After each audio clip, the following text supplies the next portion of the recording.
finally came out at midnight last night, and I'm already bored. The run up to this album release was about all of the album covers and how offensive they are, and how it's objectifying and degrading and blah, blah, blah, blah, blah.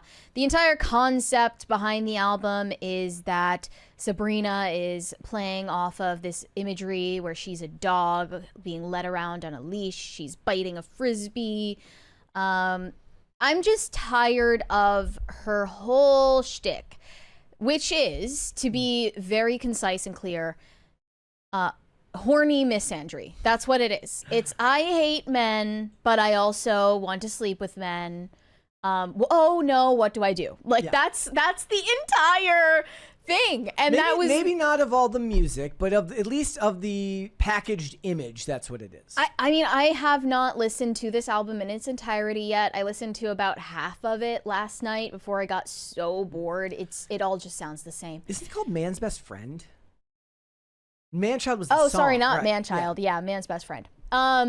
But it all sounds the same, and the imagery and a lot of the lyrics definitely harp on that idea that she is somehow at once a man-hating feminist, but also is desperate for male attention at all times. I don't have any thoughts on I listened to two of the songs. Given my inability to hear well, I very rarely pay close attention to the lyrics of songs, so I don't really have anything to say in that context. I do think that a lot of it, sound-wise, doesn't appeal to me. Just her vocal tenor, the style of music she makes. Again, I'm a dude. Maybe this is just because this is just like this. It just doesn't appeal to me. And she pretends to have a country accent.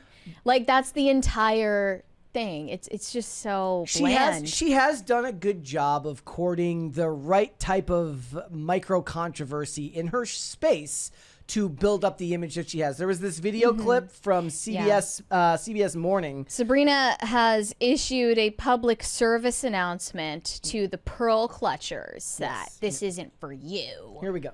I always say, you don't have to like what I do. I think there's this weird misconception that every artist has to check every box for everyone to like everything about them. It's never been that way. Yeah. It's never gonna be. So I'm okay if Tommy from Arkansas doesn't like what I do. Yeah. Okay. Again, I would be intellectually inconsistent if I had a problem with her saying that, but then defended Bella Ramsey later. So I don't inherently have a problem with her saying that. That is absolutely true, and that one of the problems with art today is they try to mass produce stuff that's appealing to... It's more of an issue in movies, in television, where they try to mass produce something that appeals to everyone, and when you try to do that, it appeals to no one. Think of what they did with, like, The Rise of Skywalker in... like the last Star Wars movie, where they tried to make the Reylos happy. They tried to make the classic fans happy. And in doing so, they made absolutely nobody happy. So she's right about that. I don't think that criticism actually holds up to music, which is like, they're being critical of the image that's being portrayed around the music. But I don't think that they're like, well, if you don't make Sleep Token music, you're upsetting Tommy from Arkansas. Also, she didn't need to take the drag at Arkansas, but again, especially I am not going to nitpick that part. As someone who's appropriating the Southern accent and trying to put on this country twang in all of her pop music, when she clearly has a disdain for Tommy from Arkansas, it's just a little bit... That part was like, she, again, weird. This is what I was getting into last night when I made the comments about Bella Ramsey, which was, I asked people, like, how would you have phrased it better? And what did you think of it? Someone's like, could have been much worse, could have been a little bit better. And I thought that was a really, really good way of breaking it down. In this case, if she had left out Tommy from Arkansas, I think it would have been a perfectly acceptable statement.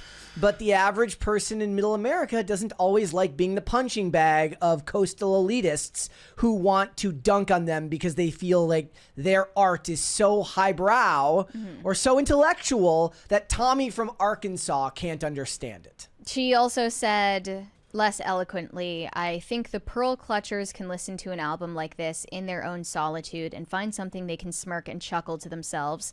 I think about being at a concert with, you know, however many young women I see in the front row that are screaming at the top of their lungs with their best friends, and you can go, oh, we can all like sigh of relief. This is just fun, and that's all it has to be, which prompted CNN publishing this op-ed about Sabrina Carpenter's pearl-clutching magic, namely humor. Yeah. There is nothing funny about slapstick comedy where you stab men with your stiletto. I'm sorry. It's just not interesting. It's not funny. It's not cute. And it's not even offensive. and besides that, she's talking about how, like, she's like, oh, look who's offended. Are you triggered, conservatives? No one's triggered that, you know, for instance, you had a drag queen in your music video for Tears. This was the music video she released last night. She had Coleman Domingo starring in her music video alongside her in drag. It's 2025. It's not 2018 anymore.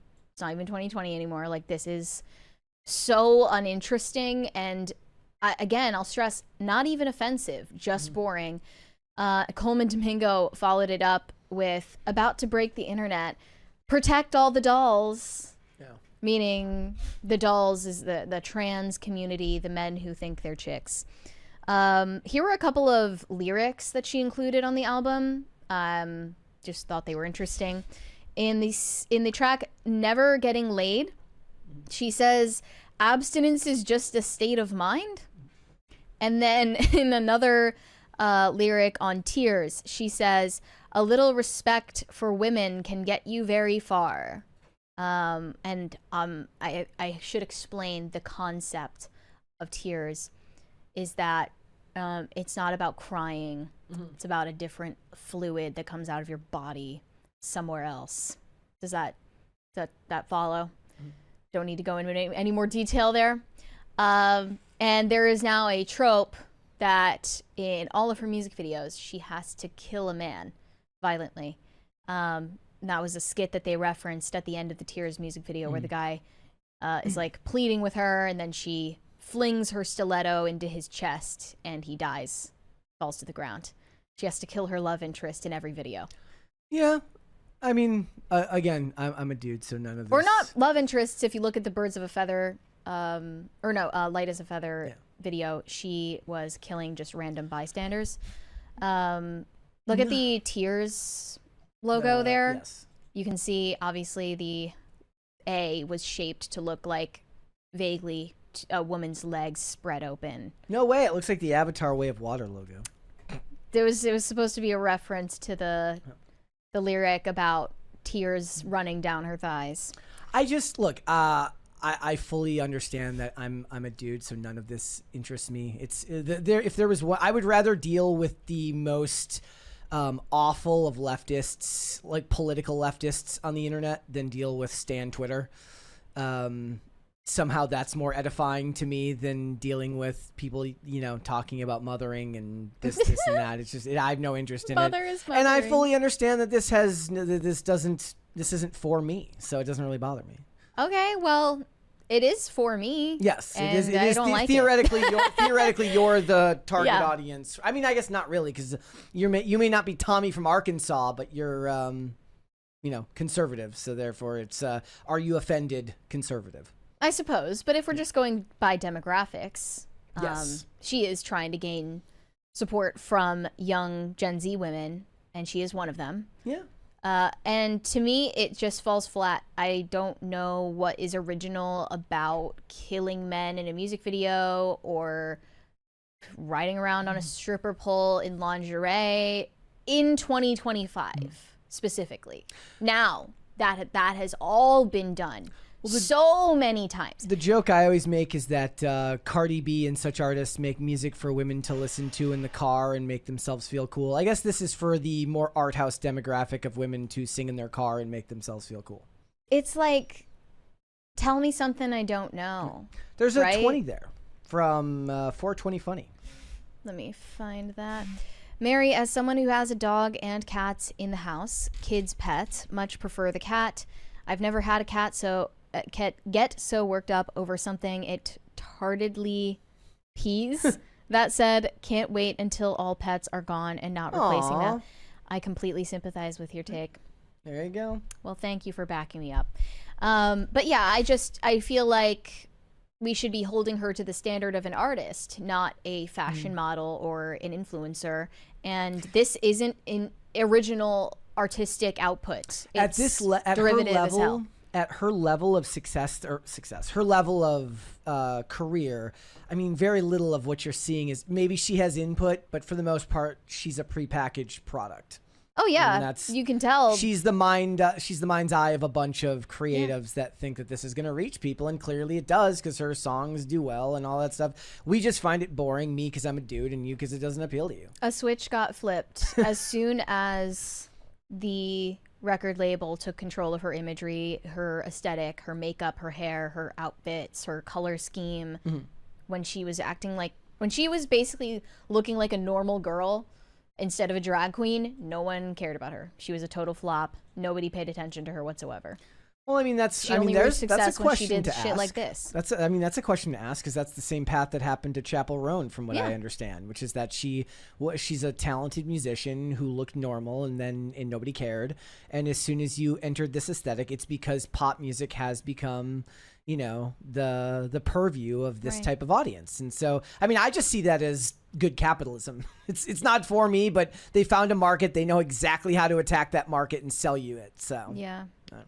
Thanks for watching. Listen to full episodes of Pop Culture Crisis on Spotify. Keep up with us on social media, and make sure you subscribe and ring that bell so you never miss the show. Bye, guys.